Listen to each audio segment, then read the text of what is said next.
En Polynésie, le nombre d'animaux errants ne cesse d'augmenter. De plus en plus de communes se retrouvent envahies par des chiens et des chats. Comment lutter contre cette recrudescence animale? Quels sont les moyens disponibles pour enrayer ce problème? C'est le dossier de ce journal. Il est signé Roni Moufat. Depuis 2008, une loi impose aux maires de s'occuper des animaux errants, surtout s'ils représentent un danger. Mais à ce jour, très peu de communes se sont réellement penchées sur la question. Longtemps pointée du doigt, la commune de Burabura a décidé d'agir. C'est vrai que Burabura a souvent été l'objet de la une au niveau des morsures de touristes, pas les chiens. En 2016, la commune de Burabura signe une convention avec l'association Burabura Animara et les vétérinaires de l'île pour lancer une vaste campagne de stérilisation. Une subvention de 6 millions est allouée pour cette opération, reconduite chaque année. Le vrai objectif qu'on s'était assigné, c'est de faire en sorte de limiter la reproduction de ces animaux.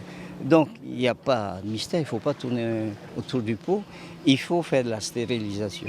En 2019, la commune investit même dans la construction d'un chenil. Il est installé dans le district de Hanau sur un terrain de plus de 21 000 m² mis à disposition de l'association. La bâtisse compte 4 boxes avec un espace de stockage, un local sanitaire et un congélateur pour y stocker si besoin les cadavres d'animaux. Coût total des travaux 10 242 000 francs, financés à 80% par l'État et 20% par la commune. Depuis l'ouverture du chenil, l'association est sollicitée tous les jours et voit son champ d'action s'élargir. En plus de lutter contre la prolifération des animaux, elle doit aussi faire face aux abandons répétés, un phénomène connu pour être l'une des principales causes de la présence des chiens errants sur l'île. Disons que durant les périodes d'exode, au mois de juin, juillet, août, ou alors novembre, décembre, janvier, et ce sont les moments où les gens abandonnent leurs animaux et déposent leurs chiots, leurs chatons au bord de la route ou devant des maisons ou devant le chenil, par exemple. Et des interventions, l'association en gère quotidiennement. Voilà, Animara, on vous appelle. C'est au sujet de 2 chiens abandonnés là. Encore 2 chiens abandonnés, mais bon, on va aller voir parce que des fois, c'est pas abandonné, ce sont des chiens de propriétaires qui cherchent à manger. On va essayer de faire une enquête d'abord. Récupérés, les chiens sont transportés chez le vétérinaire avec qui l'association travaille étroitement. En 2018, l'établissement a permis la stérilisation de 323 chiens et 273 chats. Oui, c'est vraiment très important parce que ça nous permet d'entretenir une bonne relation. Eux, ils travaillent énormément sur le terrain pour informer la population, les sensibiliser à l'importance de la stérilisation parce qu'on a beaucoup trop de chiens ici à Bora. Donc oui, c'est très important qu'on travaille bien ensemble. Avec la convention mise en place par la commune, le coût d'une stérilisation est moindre. L'association prend en charge un tiers du prix des soins, le propriétaire un tiers et le dernier tiers est offert par le vétérinaire. Tatouage, stérilisation, sensibilisation. Depuis 2016, on observe un changement de comportement des habitants. Les propriétaires de chiens sont de plus en plus nombreux à consulter un vétérinaire.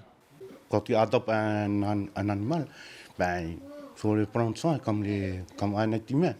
Contrairement à ce que l'on pourrait croire, les chiens errants ne sont pas aussi nombreux que ça. Ce sont surtout les chiens divagants qui ont un propriétaire qui s'attaque aux piétons. Les divagants, ce sont les chiens qui ont été élevés chez les gens, mais qui ne restent pas chez les gens parce qu'il n'y a pas de clôture. Et ces chiens, ils se baladent sur la rue. Errants, blessés ou abandonnés, le chenil ne fait pas de différence. Ici, les arrivants sont soignés, nourris 8 jours. Au-delà, si l'animal n'est pas réclamé, l'association se réserve le droit de décider de son sort. Ici, l'équipe favorise l'adoption. Depuis 2010, 32 chiens ont été adoptés à l'étranger. Une finalité que le maire de Burabura tient à préserver.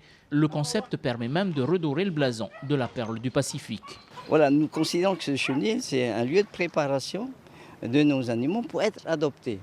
Et on reçoit souvent des photos venant d'Amérique, de Hawaï, tout ça, en disant voilà le chien, voilà mon enfant de Bora. On veut développer cette filière. Et si on parle de Bora grâce à l'action que nous menons, à ces animaux qui les accompagnent, je pense que ça va faire une belle promotion pour notre destination. Voilà, on n'abandonne pas les chiens, on essaie de les soigner et de trouver des parrains.